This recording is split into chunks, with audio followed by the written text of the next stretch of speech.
Hola, bienvenidos a nuestro canal de morfofisiología vegetal. Esta vez les vamos a hablar sobre el tema de senescencia de la flor y el fruto. Nosotros somos el equipo 1, que estamos integrados por Mayer Aguilar, por Lisette Cano, por Anel García, por Fabián Mosqueda, por Mariana Ortiz y su servidora Ariceli Tamayo. Sin embargo, en este video solo vamos a hablar Anel García, Ariceli Tamayo, yo su servidora, y Lisette Cano. Siguiente, por favor. Antes que nada, hay que definir qué es la senescencia. La senescencia abarca el envejecimiento de las células que dejan de dividirse, pero estas no mueren. Con el tiempo, grandes cantidades de estas células envejecidas, o senescentes, igual se les denomina así, se acumulan en los tejidos de los cuerpos. Estas células permanecen activas y liberan sustancias que dañan a las células vecinas, provocando la inflamación o lesiones. Siguiente, por favor. Este es un tipo de muerte celular programada. Ahora bien, la senescencia en las plantas es un proceso progresivo de desmantelamiento y reciclaje ordenado, que finaliza con la muerte de células, tejidos, órganos o incluso la planta entera. Si bien varios autores la identifican como un estado terminal, esto no es así, ya que es el proceso de desarrollo encaminado a conseguir el desmantelamiento y el reciclaje ordenado de una parte de las estructuras y las moléculas que ya no resultan ser útiles a la planta en un momento dado. En donde al final de este proceso el individuo muere y todas las moléculas o estructuras que fueron recicladas se almacenan en las semillas para ser usadas en las siguientes generaciones de las plantas. Esto es un mecanismo complejo. Si bien se decía que este proceso solamente era controlado genéticamente, existen evidencias en donde, además de que es controlado genéticamente, el ambiente interno y el ambiente externo también ayudan para el control de este proceso. Este proceso ha sido la más estudiada, ya que se observan cambios celulares complejos, cuyas características se repiten, sin embargo, tienen algunas diferencias dependiendo del tipo de senescencia, o sea, dependiendo del tejido o órgano en donde este proceso se da. De igual forma, como mencioné, existen evidencias donde se dice que el ambiente interno y el ambiente externo ayudan a este proceso, o sea, llevan el control igual de este proceso junto con algunos genes. Existen igual ciertos estudios en donde hacen en algunas especies de plantas donde las someten en diferentes ambientes, ya sea en oscuridad o en luz directo, o incluso les introducen nitrato, nitrógeno, entre otros elementos, para ver cómo reacciona este proceso de senescencia. Si bien este proceso puede ser senescencia monocárpica, este se refiere a la muerte de toda la planta. O sea, después de este proceso se lleva la muerte de toda la planta, que esta es en la mayoría de las herbáceas. Y la senescencia policárpica es la muerte de solo algunos tejidos o órganos de las plantas, que se da mayormente en las plantas plurianuales. Cabe recalcar que este proceso no es, digamos, la muerte como tal, sino que da pie a la muerte del individuo. O sea, son aquellos procesos que van deteriorando a la planta hasta llegar a la muerte. Siguiente, por favor. También existen o sea, dependiendo del lugar o el tejido en donde se da este proceso, tiene diferente nombre o diferente proceso. Sin embargo, como mencioné antes, tienen las mismas características. Está la senescencia foliar, la senescencia frutal y la senescencia floral. La senescencia foliar se da cuando una hoja deja de ser fotosintéticamente rentable. La senescencia frutal es el proceso de maduración del fruto, que requiere la senescencia, o sea, requiere este proceso en sus tejidos, especialmente en los frutos carnosos. Como se mencionó, es el proceso de maduración de la fruta. Y la senescencia floral da lugar cuando ya se realizó la polinización o la antesis. Se puede dar en los estambres, la corola, los pétalos y los sépalos. O sea, se da en todos esos tejidos. Siguiente, por favor. Ahora bien, vamos a hablar de la senescencia foliar, perdón. Este no es solo un proceso degenerativo, sino igual es un proceso de reciclaje, en el cual las células que están envejeciendo transportan los nutrientes hacia las hojas jóvenes, o pueden ser las hojas jóvenes o las semillas en desarrollo, e incluso en los tejidos de reserva. Durante este proceso, o sea, el foliar, se desmantelan ciertos orgánulos y el principal es el cloroplasto. Este se encuentra en mayor concentración de nitrógeno dentro de la célula. Sin embargo, es el primero en desmantelarse. Sin embargo, la mitocondria y el núcleo siguen activas y ellos son los que realizan el proceso de reciclaje. Cuando ellos están haciendo este proceso de reciclaje, existen cambios de metabolismo, expresión genética simultánea que suceden en los cambios estructurales. La destrucción de las clorofilias hace visibles los pigmentos carotenoides, que son los responsables del color amarillento de las hojas senescentes. Dependiendo de las especies, estos pigmentos carotenoides son degradados o pueden seguir incrementando durante la senescencia foliar.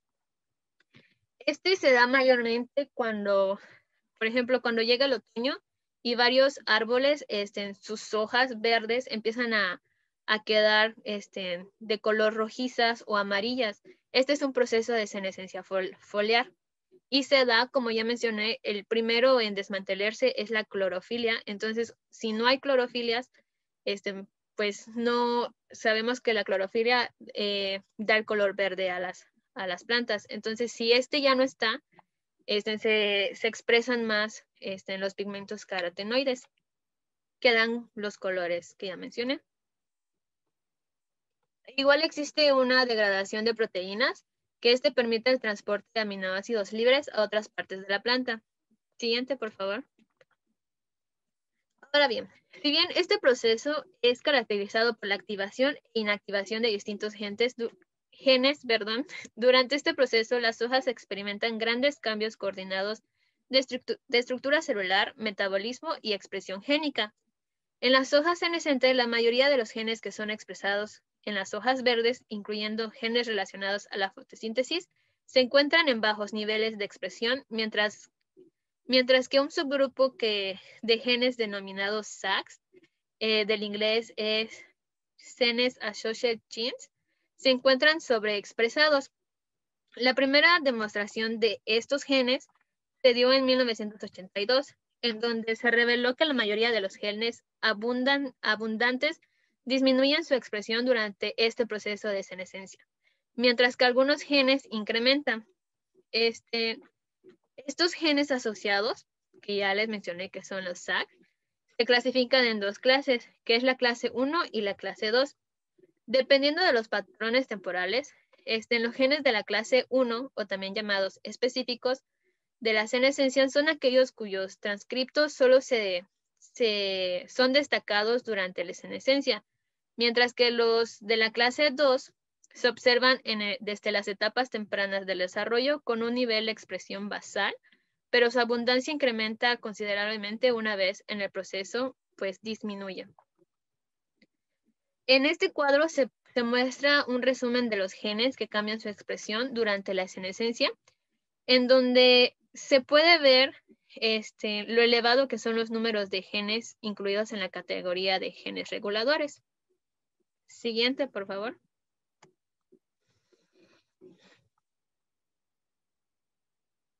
Dado que la senescencia es parte de un programa desarrollado de la planta, y como mencioné, está programado tanto genéticamente igual como el ambiente,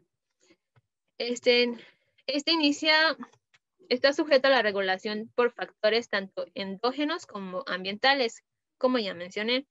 Entre los factores endógenos se encuentra lo que es la edad de la planta, el desarrollo reproductivo y los niveles diversos reguladores de crecimiento. Así, para un tejido como la hoja, es ausente los factores externos de su propia edad.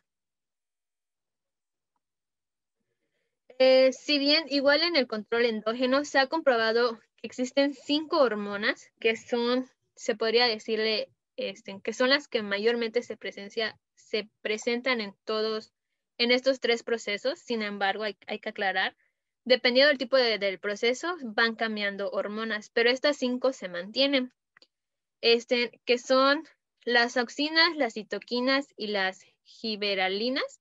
Estas inhiben en la senescencia. El ácido jasmónico, el salicílico y los brasinoesteroides promueven la senescencia, y el ácido absciso y el etileno son promotores de la senescencia. Siguiente, por favor.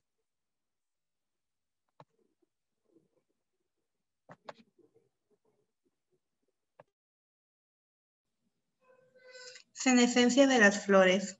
La senescencia de las flores inicia después de la etapa de antesis, es decir, después de la floración y en el proceso de la polinización. Las primeras estructuras en envejecer son los estambres y la corola.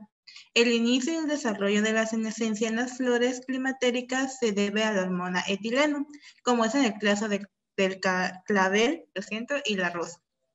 Mientras que en las flores no climateras se debe a otras hormonas, como sucede en el caso del climamen y la azucena de un día. La senescencia indica el final de la vida de una flor. Esto requiere de una síntesis específica y selectiva de proteínas y genes, como los genes que codifican proteínas que tienen alguna función en la degradación de los pigmentos, y otros genes como son similares a los presentes en las hojas. Fisiológicamente hablando, los tejidos de la corola y pétalos y sépalos son diferentes a los tejidos presentes en las hojas, ya que como no alcanzan una madurez fotosintética, necesitan constantemente el aporte de nutrientes. Pese a lo anterior, los procesos metabólicos desarrollados durante la senescencia son muy similares. Por ejemplo, en todas las estructuras que dije anteriormente, hay una disminución considerable de los niveles de proteínas y RNA y un incremento en la actividad de las enzimas hidrolíticas, como lo son las proteasas y las RNasas. Ahora bien, con los productos obtenidos mediante la hidrólisis son transportados al óvulo en formación, a la semilla y a otros tejidos, y estos se encuentran en crecimiento, así que se les da un buen uso y aprovechamiento a los compuestos obtenidos durante la degeneración y senescencia floral. Otro impacto que tiene la senescencia floral dentro de las células es el daño de las membranas, así como sucede con la senescencia foliar. Después de degradarse las membranas, se da como por terminada la hidrólisis y con sus lípidos y proteínas. Esta es una manera de corroborar que está ocurriendo este conjunto de procesos mediante el observamiento del desvanecimiento del color de las flores, lo que indica un claro envejecimiento provocado por las rutas catabólicas de sus principales pigmentos, que son los carotenoides y los flavonoides. Bueno, ahora les vamos a hablar de la senescencia de los frutos. En este ocurren diversos procesos bioquímicos que dan paso a la degradación, a los degradantes, y al envejecimiento y posteriormente la muerte. Como consecuencia de esta etapa se pueden apreciar los frutos más insípidos, más blandos, excesivamente blandos, y se puede apreciar la susceptibilidad que presentan los frutos y ciertas hortalizas al ataque de los microorganismos.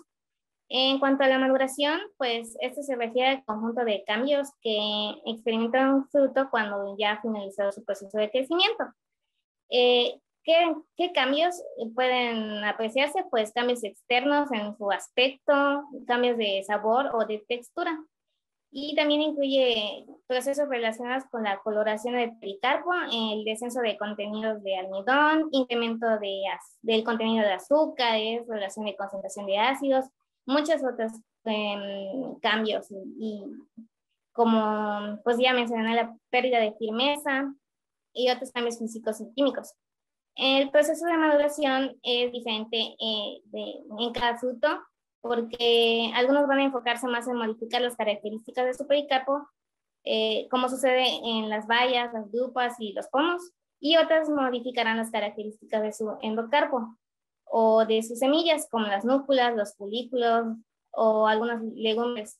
Los frutos también, al igual que las flores, están divididos en dos grupos: los frutos climatéricos y los no climatéricos. Esta agrupación está relacionada con la tasa respiratoria y la forma en la que acumulan sus elementos o compuestos. Porque los frutos climatéricos van durante su crecimiento van a acumular el almidón, pero durante su maduración van a hidrolizar todo ese almidón y lo van a convertir en monosacáridos, glucosa y fructosa. Y esto pues requiere mucha energía y un aumento en la respiración. De hecho, este proceso de aumento de la respiración se le denomina climaterio y pues de ahí se origina su nombre. Y retomando, el aumento de la respiración está acompañada también del aumento de los niveles de etileno, que es una hormona esencial en ese proceso de maduración. Y también otra característica de estos frutos es que pueden madurar no solo en la planta, o sea, no solo estando adheridos en la planta, sino fuera de ella. Y pues algunos ejemplos son el tomate, el kiwi, la manzana, la pera, el plátano y el melón. ¿Sí puedes darle la siguiente, por favor? Sí, bueno, ahí están los frutos climatéricos. Y en contraparte, los frutos no climatéricos son aquellos que acumulan los monosacáridos ya directamente durante su crecimiento. Entonces no tienen necesidad de realizar hidrólisis o cualquier otro proceso que requiera mucha energía, y tampoco presentan un incremento significativo en su tasa respiratoria. Contrario a los frutos climatéricos, estos solo pueden madurar cuando están unidos a la planta. Y durante pues, la maduración de los frutos climatéricos se acumulan entre 30 a 50% de azúcares, principalmente glucosa, fructosa y sacarosa, pero en menor medida. Y estos azúcares representan entre el 1.5 al 5% del peso total del fruto. También hay una concentración de ácidos, aunque tampoco es muy significativa. De hecho, se reduce durante la maduración, pero no por eso dejan de ser importantes. De hecho, se sufren una dilución debido a la abundante cantidad que se acumula durante la maduración del fruto, y también pues, por la respiración, por el propio metabolismo. Los ácidos más abundantes en estos frutos son el ácido málico y el ácido cítrico, que los valores de ambos ácidos son muy importantes para determinar el índice de madurez, que este índice nos va a indicar, pues, valga la redundancia, qué tan maduro está o no el fruto. Y hay algunas variedades que son precoces y alcanzan la madurez aun cuando el fruto se encuentra verde. El cambio de color también es un factor determinante y característico en la maduración. Este también puede ser, puede variar cuantitativa y cualitativamente, porque pues cada fruto cuenta con diferentes pigmentos y pues algunos pueden tener más o menos clorofila, pueden realizar diferentes síntesis de diferentes compuestos. Y tanto los frutos no climatéricos como los climatéricos presentan cambios similares en cuanto a la coloración del fruto.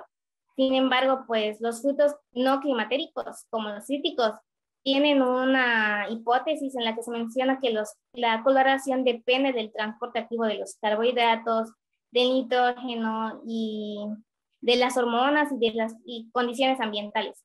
Pero, ¿cómo que de las condiciones ambientales? Pues la temperatura permite el desarrollo de raíces y estas raíces van a sintetizar giberelinas y citoquinas, que son unas hormonas muy importantes en este proceso y que también pues van a absorber, bueno, la raíz va a absorber nitrógeno, que va a transportar todo eso al fruto y va a prevenir su cambio de color.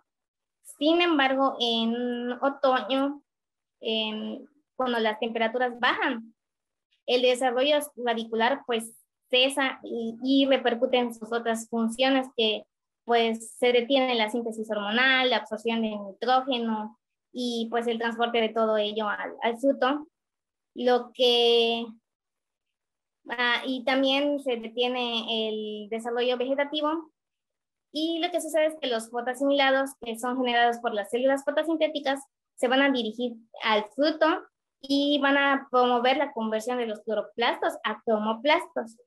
Estos, pues como bien sabemos, almacenan pigmentos anaranjados, rojos o amarillos y sintetizan carotenoides, lo que pues va a repercutir en la coloración del fruto, o sea, van a incitar que el fruto pierda esa coloración verde y se torne pues de otro color que es el característico durante su etapa de maduración.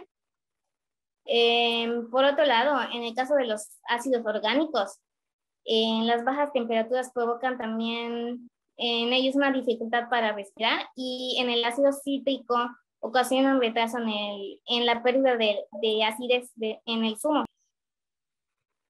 Bueno, ahora bien, el cambio de color del fruto también es un rasgo característico en la maduración y este puede variar cuantitativa y cualitativamente, porque cada fruto cuenta con diferentes pigmentos, algunos pueden tener más o menos clorofila, pueden realizar diferentes síntesis de compuestos y tanto los frutos no climatéricos como los climatéricos presentan cambios similares en cuanto a la coloración del fruto.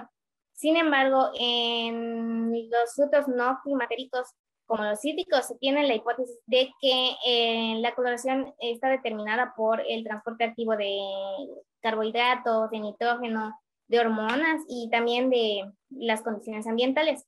Pero, o sea, se preguntarán cómo las condiciones ambientales.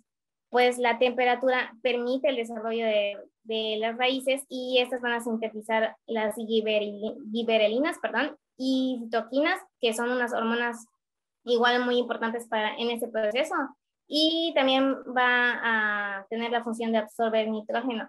Todo esto se va a transportar luego a la fruta y pues va a prevenir su cambio de color. En otoño, cuando las temperaturas bajan, el desarrollo radicular cesa, lo que pues va a repercutir en las funciones que realiza.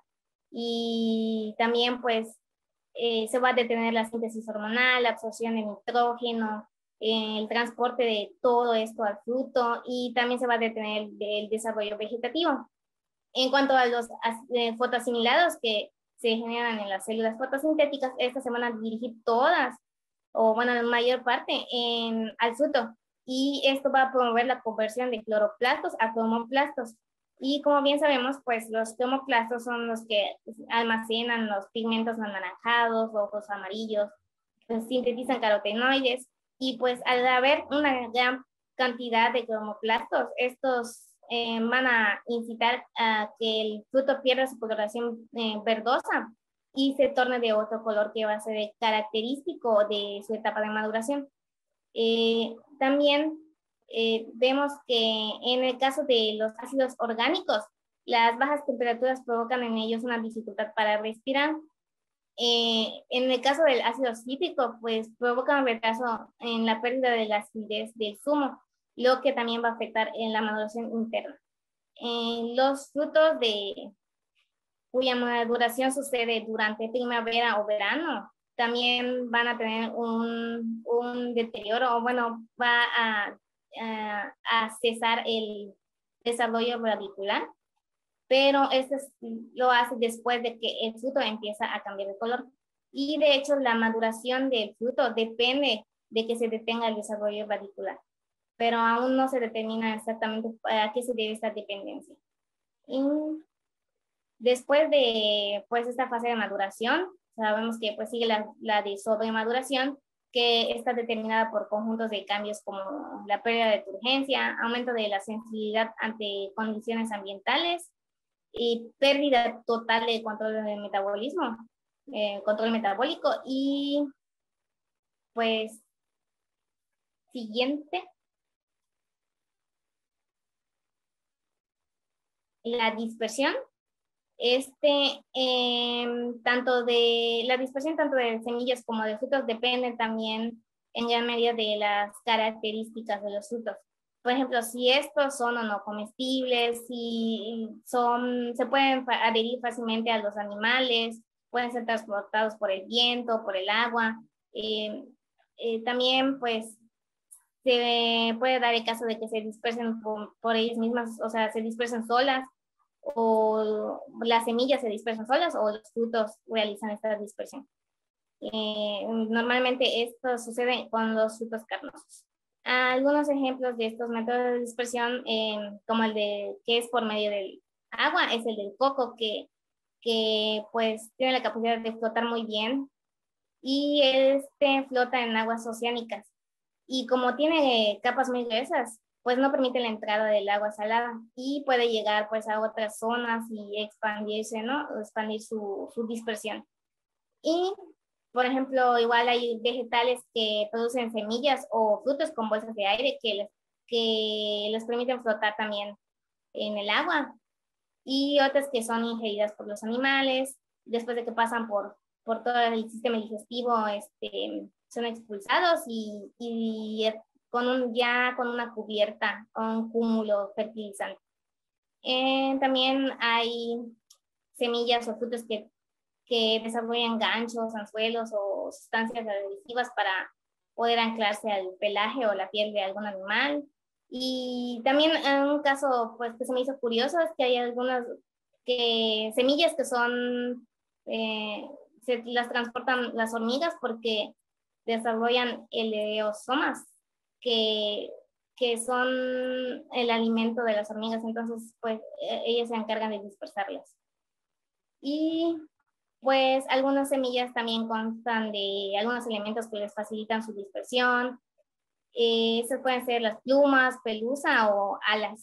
Como se puede ver en ese video, tienen un tipo de pelucita que les permite la dispersión mediante el vuelo con el viento.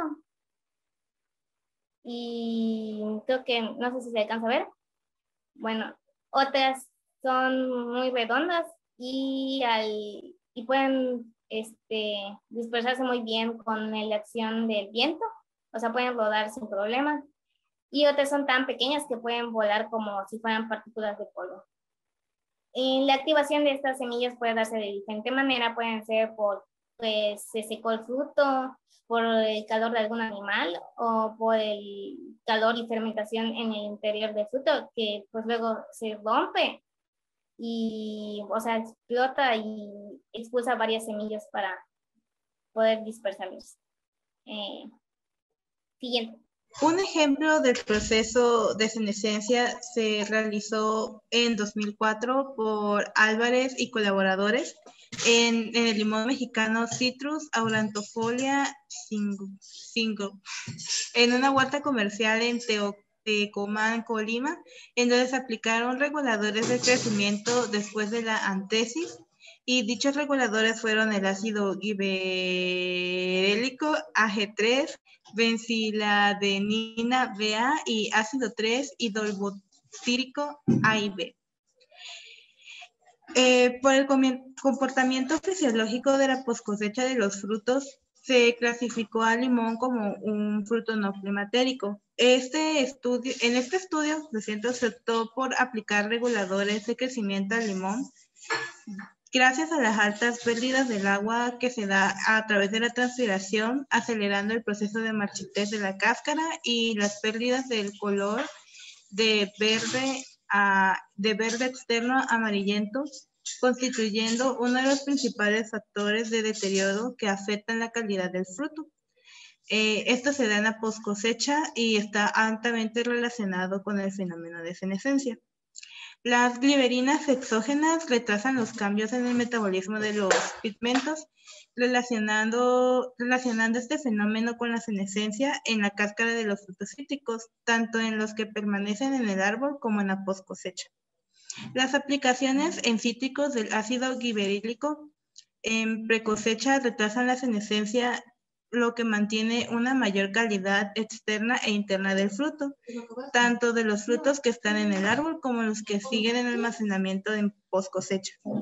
Este fue el resultado de la investigación, donde la aplicación de ácido giberélico y benciladanina resultó de una mejor conservación de la calidad interna y externa de los frutos, reduciendo la pérdida del agua por las cutículas de la cáscara, provocando pérdidas menores en el peso del fruto desde el momento de la cosecha hasta 42 días después de esta, dando un retraso efectivo en la senescencia.